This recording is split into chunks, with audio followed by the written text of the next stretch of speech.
पाई। पूरे भिवानी जिले में इस हत्याकांड से सनसनी फैली हुई है। क्या कहानी है आपको बताएंगे, वीडियो में अंत तक आप हमारे साथ बने रहिए। 19 साल की मनीषा सिंघानी गांव के एक प्ले स्कूल में टीचर थी। पिता मजदूरी करते हैं, इसलिए बेटी को महज 19 साल की उम्र में ही घर चलाने के लिए नौकरी करनी पड़ी। लेकिन मनीषा के सपने बड़े थे, वो आगे पढ़ना चाहती थी। 11 अगस्त को वो अपने घर से प्ले स्कूल के लिए निकली। वहां से अपने पिता को कॉल करके बताया कि आज वो थोड़ा लेट आएगी, क्योंकि उसे कॉलेज जाकर बीएससी नर्सिंग का फॉर्म भरना है, ताकि वो अपनी आगे की पढ़ाई शुरू कर सके। लेकिन मनीषा के पिता ने कभी नहीं सोचा था कि वो आखिरी बार अपनी बेटी से बात कर रहे हैं। मनीषा जब देर रात तक घर नहीं लौटी तो परिजनों ने लोहारू थाने में गुमशुदगी की रिपोर्ट लिखवाई। पिता का आरोप है कि पुलिस ने उनकी शिकायत को हल्के में लिया और पहले दिन मनीषा को ढूंढने का कोई प्रयास नहीं किया गया। पुलिस ने कहा कि वो अपने आप ही घर आ जाएगी। 11 अगस्त को मनीषा घर नहीं लौटी और 13 अगस्त की सुबह सिंघानी गांव के खेतों में उसका शव बरामद हुआ। सिंघानी का एक किसान जब सुबह अपने खेतों में पहुंचा तो उसने देखा कि किसी महिला की लाश पड़ी है, जिसकी गर्दन पर धारदार हथियार से काटने का निशान है। किसान ने तुरंत पुलिस को सूचना दी। पुलिस मौके पर पहुंची और फिर मनीषा के पिता को बुलाया गया। पिता ने लाश की पहचान कर ली। अब ये कंफर्म हो गया था कि वो डेड बॉडी मनीषा की है और गर्दन पर चोट का निशान बता रहा था कि उसकी हत्या गला काट कर की गई है। मनीषा के पिता ने पुलिस को ये भी बताया कि मनीषा जिस कॉलेज में बीएससी नर्सिंग का फॉर्म लेने गई थी और वापस नहीं लौटी, तो पिता उस कॉलेज में भी पता करने गया था, लेकिन वहां नशे में धुत 3 युवक मिले, जिन्होंने लड़की के बाप को कॉलेज में घुसने नहीं दिया और कह दिया कि यहाँ कोई नहीं आया। 11 अगस्त को गुमशुदगी, 13 को मर्डर और आज यानी 16 तारीख हो चुकी है। 5 दिन बीत जाने के बाद भी लोहारू पुलिस के हाथ इस मामले में खाली है। परिवार पोस्टमार्टम के बाद शव लेने से इनकार कर चुका है। आज स्थानीय कांग्रेस विधायक राजबीर फरटिया और कांग्रेस नेता अनिरुद्ध चौधरी ने भी परिवार को समर्थन दिया और प्रशासन पर इस पूरे मामले में लापरवाही बरतने का आरोप लगाया। एक दिन पहले हॉस्पिटल के बाहर मनीषा के परिजन जुटे थे। उन्हें समझाने के लिए सांसद धर्मवीर सिंह और भिवानी के एसपी भी मौके पर पहुंचे, लेकिन बात नहीं बनी। स्थिति यह है कि 19 साल की एक लड़की की निर्मम हत्या हो गई है। 6 दिन बाद भी हत्यारों का कोई सुराग नहीं लग पाया है। परिवार लोहारू थाने के पुलिस कर्मियों पर ढिलाई बरतने का आरोप लगा रहा है और हत्यारों की गिरफ्तारी न होने तक अंतिम संस्कार नहीं करने की जिद पर अड़ा है।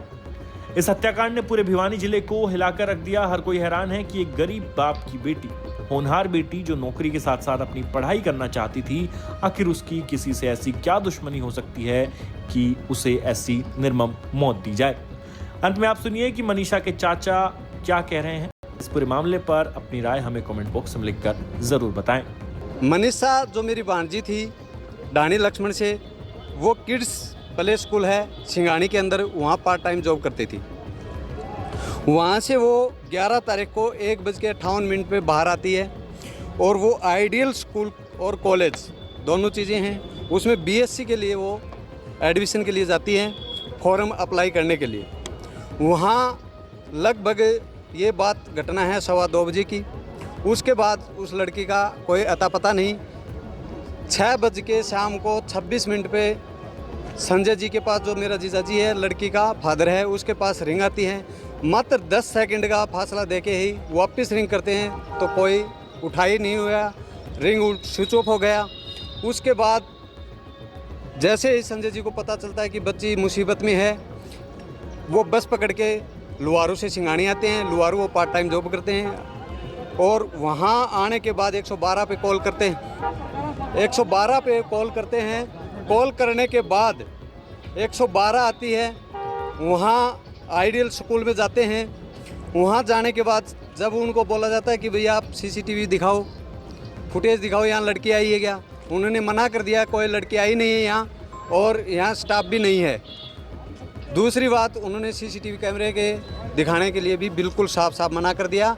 और जो 112 में जो मुलाजिम थे, उन्होंने उनसे, कॉलेज वालों से हाथ मिला के और बात करके वापस आ गए।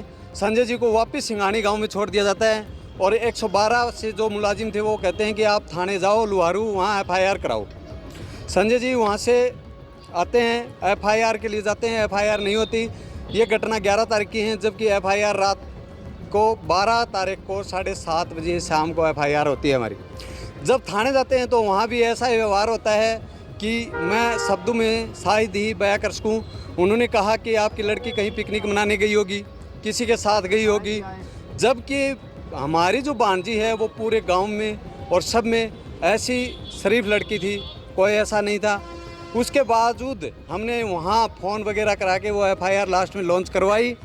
उसके बाद ASI शकुंतला जो कि आइडियल स्कूल में आती है, उसको भी वो स्कूल वाले मना कर देते हैं कि हम नहीं दिखाएंगे, आप जा सकते हो। 13 तारीख को प्रिंसिपल साहब आएंगे 11 बजे, उस टाइम हम आपको फुटेज दिखा देंगे।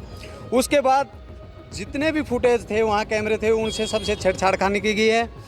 12 तारीख की ये घटना घटने के बाद 13 को सुबह शकुंतला मैडम का ही फ़ोन आता है कि सिंघानी में एक डेड बॉडी मिली है। जब हम वहाँ जाके देखते हैं तो चेहरा जला हुआ था, कुछ भी नहीं था। ऐसी बुरी तरह से निंदनीय घटना थी और वहाँ डेड बॉडी की हमने शिनाख्त की। उसके बाद पूरा प्रशासन आता है, लुहारू का SDM भी आता है, डिप्टी भी आते हैं। उन्होंने आश्वासन दिया था कि 24 घंटे के अंदर हम मुजरिमों को गिरफ्तार करेंगे। तो अभी तक कोई भी गिरफ्तारी नहीं हुई है, नहीं कोई, सिर्फ आश्वासन दिया जा रहा है। और पुलिस क्या कर रही है क्या नहीं, अभी तक हमें कुछ नहीं बताया गया। पुलिस प्रशासन कोऑपरेट नहीं कर रही। कोऑपरेट करती समय पर तो अगर समय पर पुलिस कोऑपरेट करती तो मैं दावे के साथ कहता हूँ मनीषा आज हमारे बीच में होती और उन दरिंदों को पकड़ा जाता। तो SP साहब आए, क्या आश्वासन मिला, क्या SP साहब ये बोल के गए कि हम कार्रवाई कर रहे हैं, लेकिन कार्रवाई कहाँ तक है और इसके अलावा कुछ नहीं किया।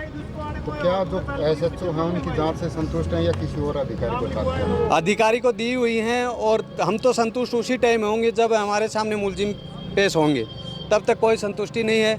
और हमारी मांग यही है 112 का जो भी जाब्ता उस टाइम था उसको सस्पेंड किया जाए, लुहारू थाने को सस्पेंड किया जाए और जो भी मुलजिम हैं उनको जल्द से जल्द गिरफ्तार किया जाए।